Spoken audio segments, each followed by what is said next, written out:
Okay, so I had to let out and come back full circle. I had to circumvent. This here's the time to be truly truthful. This is the realest I have ever been. See, the pieces before this one were about my observations, about being Christ-like role models and a testimony about a sin-filled me before I met Christ. But now I lay myself bare for all to see. This piece is about forgiveness, or let's just say it's about my life, man. It's about me.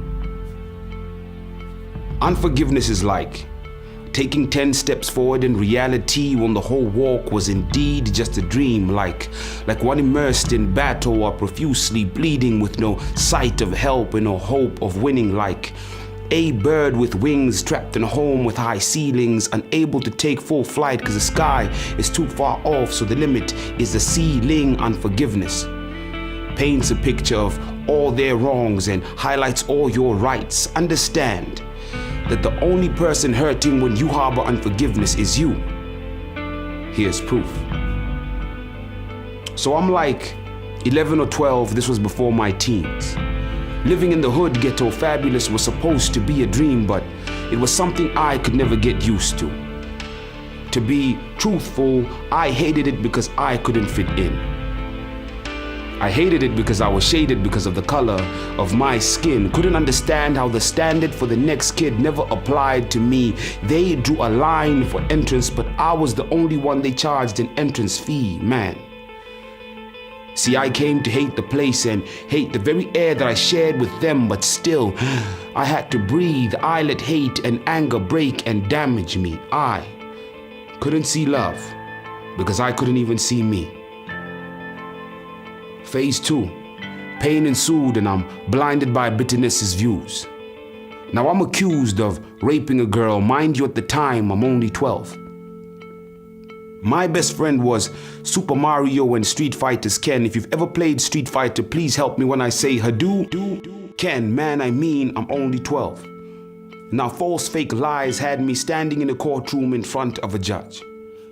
On my right was my dad, holding my hand with tears filled in his eyes, wondering if all is going to be okay. On my left was a convict who stood on this judgmental platform before me. My hands are shaking, heart is breaking, lips quivering like Eskimo living in North Pole winter.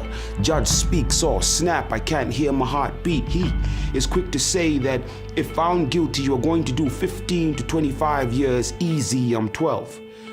In my heart, I'm saying I'm innocent, Mr. Judge, sir. Please, please, believe me.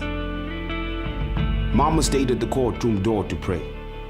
Her words to me before me and my old man left was, son, God, he answers prayers. Her mouth to me speaks faith, but her eyes scream for help. This pain and fear I see.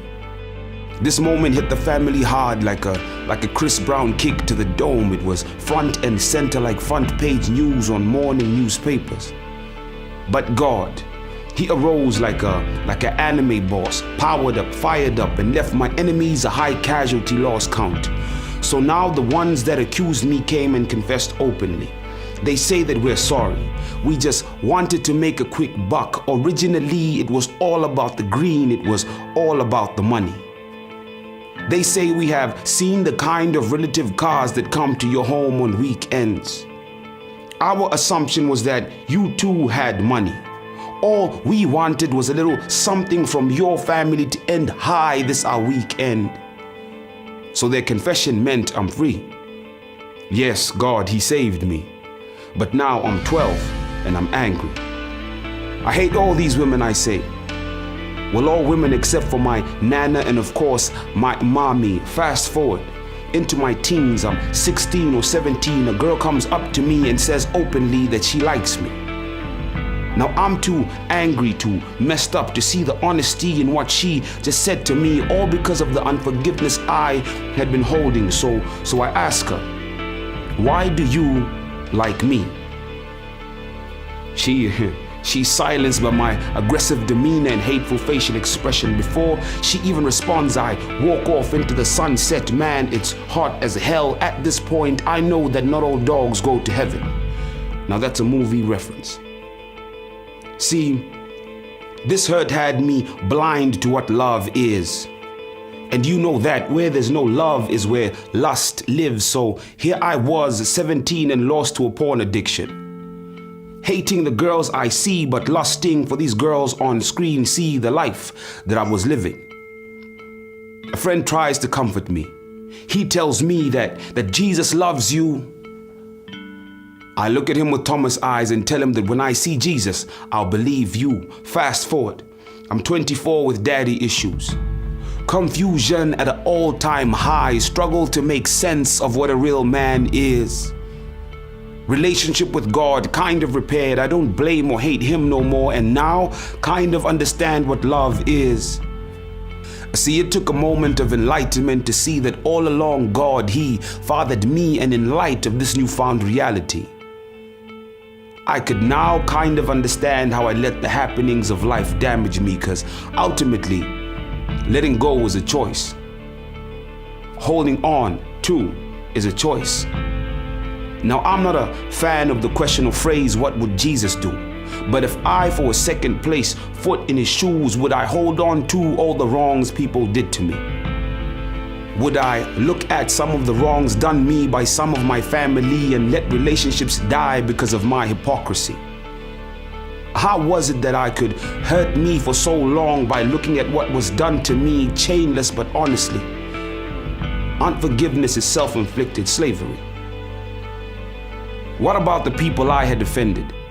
Scarred in personality, twist and bended identity questioned? Or what about those whom I had force-fed the poison of my venom speech, whom I had broken down verbally and physically like Stone Cold and The Rock did Mick Foley? See, I had to let bygone be bygone, or I would be disregarding what Christ did for me on the cross, like an annoying ex from a Medea movie whose siren voice screams, Byron, every time I had to speak. See, I'm 27 now, and a lot of what has been spoken of has been let go.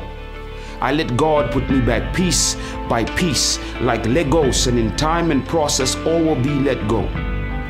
Now, this temple is under constructive construction by the one who paid it all. See, now my heart rests easy, like Christ asleep in a boat being battered by a raging storm while his disciples freaked out talking about, how can you sleep when we're about to die? But he said, I'm here, chill, take it easy, and he spoke the term oil still. Now that's peace, shalom. This was me being truly truthful. This is the realest I have ever been. Repented, past, let go, never shall I go back again. Set free from what was an internal pain. Pulled me back, well tracked like Chingy sings.